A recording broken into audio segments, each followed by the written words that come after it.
Video शुरू करने से पहले इस चैनल को सब्सक्राइब करें ताकि आप ऐसे ही और हॉरर, मिस्टीरियस और हिस्टोरिकल वीडियो देख सकें। अब ये कहानी शुरू होती है। आधी रात का समय, जब हमें ये पता चले कि हमारे आसपास के लोग असली नहीं हैं, वो इंसान ही नहीं है, तब जो डर पैदा होता है वो कोई छोटी बात नहीं होती। ये कहानी बहुत ही रोमांचक होने वाली है, इसलिए कहीं भी बिना छोड़े, स्किप किए इसे अंत तक सुने, पढ़ें और नीचे कमेंट सेक्शन में अपनी राय बताएं। तो बिना किसी देरी के चलिए हम कहानी में चलते हैं। वो आधी रात का समय था। बहुत दूर स्थित एक बड़े गांव से एक आवाज़ सुनाई दे रही थी और उस भयानक, सुनसान, अकेली सड़क पर वो आवाज़ गूंज रही थी। और तो और वो आवाज़ करीब आती जा रही थी। ध्यान से देखने पर पता चला कि वो आवाज़ एक गाड़ी की थी और उस गाड़ी पर रवि सवार था। रवि पास के शहर में नौकरी करता था। वो हमेशा अपने काम से काम रखने वाला इंसान था, कभी किसी के मामले में दखल नहीं देता था और बहुत अच्छा लड़का था। इसके साथ ही वो बहुत समझदार भी था। उसकी बुद्धिमानी की वहाँ के सभी दोस्त बहुत तारीफ करते थे और उसे बहुत सम्मान देते थे।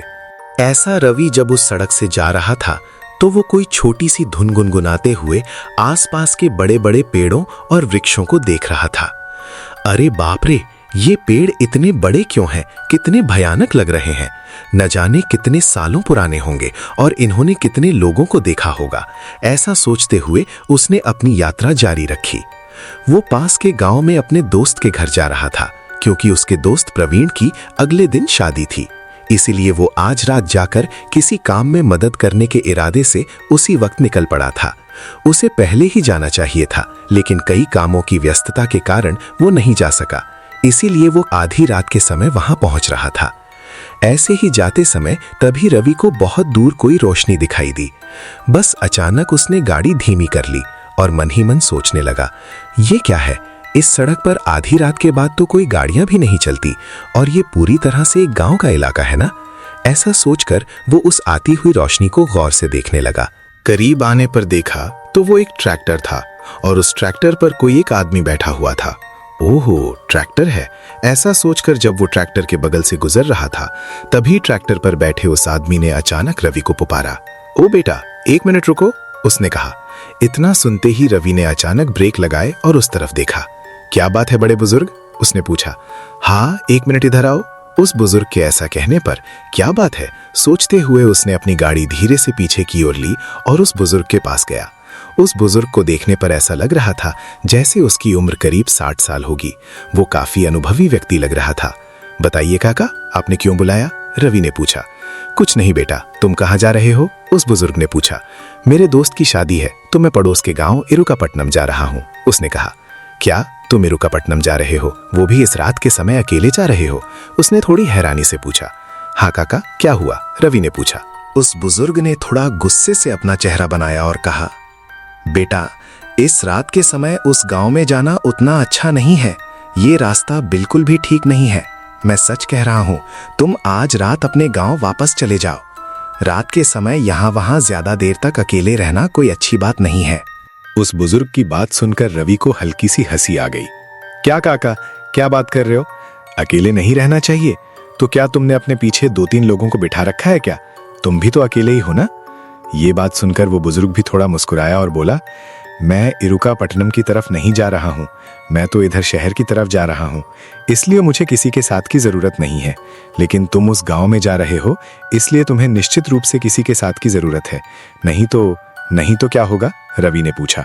नहीं तो तुम्हारी जान हवा में मिल जाएगी, उसने कहा। क्या हवा में मिल जाएगी? क्यों? रवि के ऐसा पूछने पर उस बुजुर्ग ने तभी असल बात बतानी शुरू की। उस इरुकापट्टनम के रास्ते में एक भयानक घर है। उस घर के पास कुछ भयानक भूत रहते हैं। वे कोई मामूली भूत नहीं है बेटा। वे इंसानों को देखते हैं तो बिल्कुल नहीं छोड़ते। वे निश्चित रूप से पकड़ लेते हैं, सताते हैं और बहुत ही बुरी तरह से मार डालते हैं। इतना सुनते ही रवि जोर जोर से हंसने लगा। ओहो काका, क्या तुम इन सब पर विश्वास करते हो? मैं तो इन चीजों को बिल्कुल नहीं मानता। ऐसा सोचकर उसने गाड़ी स्टार्ट की। देखो बेटा, मैं तुम्हारी भलाई के लिए ही कह रहा हूं, तुम कहीं भी बिल्कुल मत रुकना। कोई तुम्हारे अपने जैसा भी लगे तो भी बिल्कुल मत रुकना। तुम्हें तुरंत वापस लौट जाना चाहिए। तुम्हारी भलाई के लिए ही कह रहा हूं। आगे तुम्हारी मर्जी, तुम्हारे कर्म तुम्हारे साथ। ऐसा कहते हुए उसने भी अपना ट्रैक्टर स्टार्ट किया और वहां से आगे चला गया। इधर रवि ने उन बातों पर कोई ध्यान नहीं दिया। ये बुजुर्ग लोग हमेशा ऐसे ही भूत प्रेत की बातें करते रहते हैं। ऐसा चिढ़ते हुए उसने अपनी गाड़ी धीरे धीरे आगे बढ़ाई। इस तरह जाते समय रवि के मन में धीरे धीरे न जाने कौन कौन से विचार आने लगे। अगर सच में उस बुजुर्ग की बात सच हुई तो मैं तो पक्का मर जाऊंगा ना। ऐसा सोचकर वो फिर से मुस्कुराने लगा। फिर भी आजकल ऐसी बातों पर कौन विश्वास करता है? छोटे बच्चे होंगे तो मान लेंगे, लेकिन मैं क्यों मानूं? और वैसे भी मेरी बुद्धिमानी के आगे किसी भी भूत को मैं खदेड़ दूंगा। ऐसा सोचते हुए वो उसी जिद के साथ आगे बढ़ता जा रहा था। बहुत दूर आगे जाने के बाद तभी उसे एक बोर्ड दिखाई दिया। उस बोर्ड के पास उसने गाड़ी थोड़ी धीमी की और गाड़ी की लाइट उस बोर्ड पर पड़ने दी।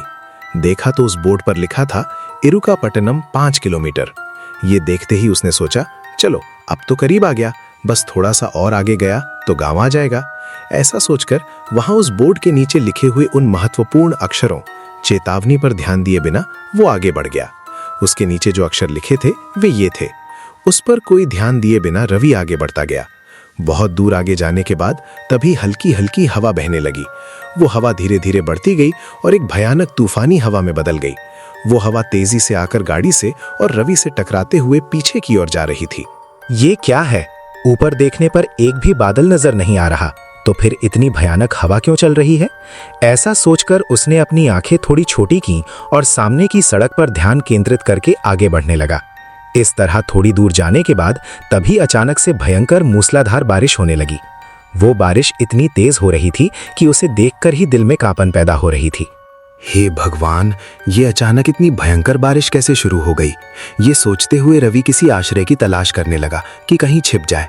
बस उसने ऐसा सोचा ही था कि बहुत दूर उसे फिर से एक छोटी सी रोशनी दिखाई दी। उस रोशनी को देखते ही रवि में जान आ गई। चलो वहां कुछ तो है। ऐसा सोचते हुए उसने तेजी से अपनी गाड़ी उस तरफ मोड़ दी। देखा तो वो एक छोटे से घर जैसा लग रहा था। शुक्र है ये किसी घर जैसा लग रहा है, क्या आज के लिए यहीं रुक जाऊं? ऐसा सोचते हुए उसने तेजी से गाड़ी को उस घर के सामने रोक दिया।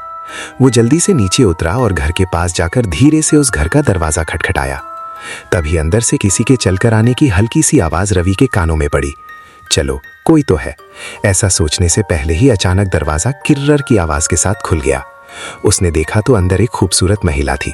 वो महिला इतनी खूबसूरत थी कि उसे देखते ही आंखें मंत्रमुग्ध हो रही थी।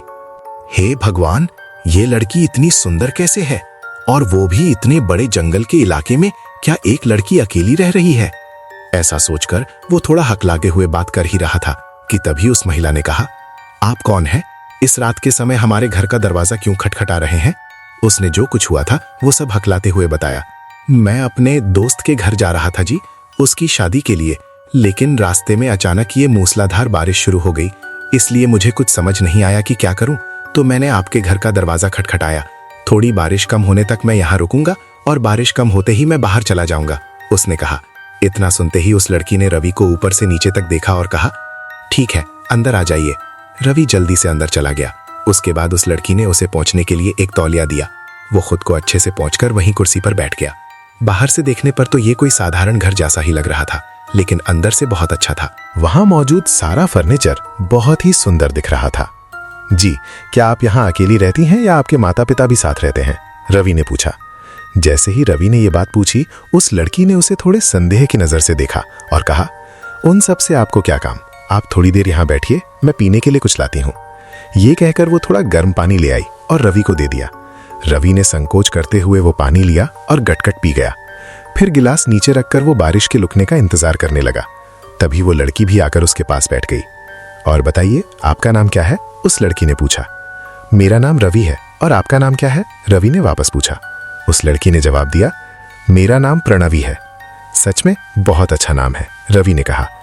इस तरह जब वे दोनों बातें कर रहे थे तभी प्रणवी ने कहा, सुनिए, बारिश को देखकर तो बिल्कुल नहीं लग रहा कि ये रुकेगी। आज रात के लिए आप यहीं सो जाइए। रवि भी इस बात से सहमत हो गया। रवि वहीं रखे एक सोफे पर ऐसे ही लेट गया। समय बीतता गया, दिए बुझ गए। तभी अचानक रवि को लगा जैसे किसी ने धीरे से उसकी छाती पर हाथ रखा हो और धीरे धीरे सहला रहा हो। उसने आंखें खोलकर देखा। उसने देखा कि उस अंधेरे में कोई एक आकृति उसके पास खड़ी है और धीरे धीरे उसकी छाती को सहला रही है। वो तुरंत एक झटके में उठ बैठा। देखा तो वहां कोई नहीं था। ये क्या, कोई नहीं है? तो फिर मेरी छाती पर हाथ रखकर किसने सहलाया? ऐसा सोचकर उसने चारों ओर देखा। चारों ओर गहरा अंधेरा था, एक छोटी सी रोशनी भी नहीं दिख रही थी। ये क्या है यार? और वो लड़की कहाँ चली गई? प्रणवी जी, प्रणवी जी, उसने पुकारा, लेकिन प्रणवी की ओर से कोई जवाब नहीं आया। शायद वो सो गई होगी, अब क्यों उसे डिस्टर्ब करना?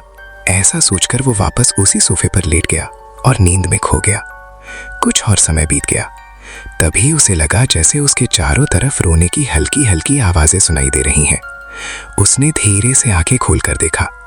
उसने देखा कि उसके चारों ओर कुछ आकृतियां बैठी हैं और धीरे धीरे झूमते हुए कराह रही हैं। बस इतना देखते ही रवि अचानक चौंक कर उठ बैठा।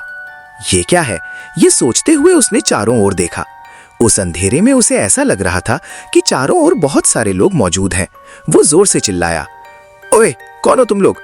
वो ऐसा कह ही रहा था कि तभी बहुत दूर से एक छोटी सी रोशनी दिखाई दी, जैसे कोई दिया लेकर आ रहा हो। देखा तो वो कोई और नहीं बल्कि प्रणवी थी। प्रणवी जी, कौन है ये सब लोग? असल में तो इनके चेहरे भी नहीं दिख रहे हैं। वो तेजी से उठकर उसके पास गया और पूछा, इनके चेहरे नहीं होते, वे सिर्फ एक तरह की भयानक शक्तियां हैं, उसने कहा। क्या क्या कह रही हैं आप? ऐसा कहकर जब वो पीछे मुड़ा और फिर सामने देखा तो जो प्रणवी अब तक इतनी सुंदर दिख रही थी, उसका चेहरा भयानक हो गया था, जैसे वो सड़ गई हो। उसकी एक आंख नहीं थी और दूसरी आंख लटक रही थी। रवि अचानक जोर से चिल्लाया, प्रणवी, क्या हुआ तुम्हें? और तेजी से पीछे हट गया, लेकिन प्रणवी उसके पीछे ही आ रही थी। तुम कहीं बचकर नहीं जा सकते। आज रात तुम ही हमारी दावत हो। तुमने यहां आकर बहुत बड़ी गलती कर दी है रवि, उसने कहा। बस रवि को कुछ भी समझ नहीं आ रहा था। तभी उसे उस बुजुर्ग की कही हुई बातें याद आईं। रात के समय इस तरफ अकेले जाना बहुत खतरनाक है, और तो और कोई भी घर दिखाई दे तो उस घर के अंदर बिल्कुल मत जाना, ऐसा उस बुजुर्ग ने कहा था। लेकिन रवि ने उन बातों पर बिल्कुल ध्यान नहीं दिया। अब रवि को समझ में आ रहा था कि उसने वहां जाने से क्यों मना किया था। अब रवि वहां से बाहर भागने के लिए दरवाजा ढूंढने लगा, लेकिन उस अंधेरे में दरवाजा कहाँ है ये भी रवि को समझ नहीं आ रहा था। वो जोर जोर से चिल्ला रहा था।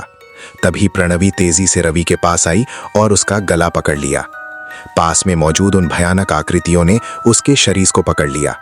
देखते ही देखते वे उसके शरीर को नोच नोच कर खाने लगी। रवि ऐसे ही जोर जोर से चिल्लाते हुए अचानक नींद से जाग गया। देखा तो वो सड़क के किनारे एक खाली जगह पर था। वो उठ खड़ा हुआ और चारों ओर देखा। असल में वहां कोई घर नहीं था और ना ही कोई इंसान था। ये क्या है? मतलब ये सब मेरा सपना था? मतलब शुरू से ही ये सब मेरा भ्रम था? क्या कुछ भी सच नहीं है? हांफते हुए ऐसा सोचकर जब वो देख रहा था, तभी उस जगह पर धीरे धीरे पौधे हिलने लगे। अरे बाप रे, यहां रुकना बिल्कुल भी ठीक नहीं है, ऐसा कहकर वो दौड़कर अपनी गाड़ी के पास गया।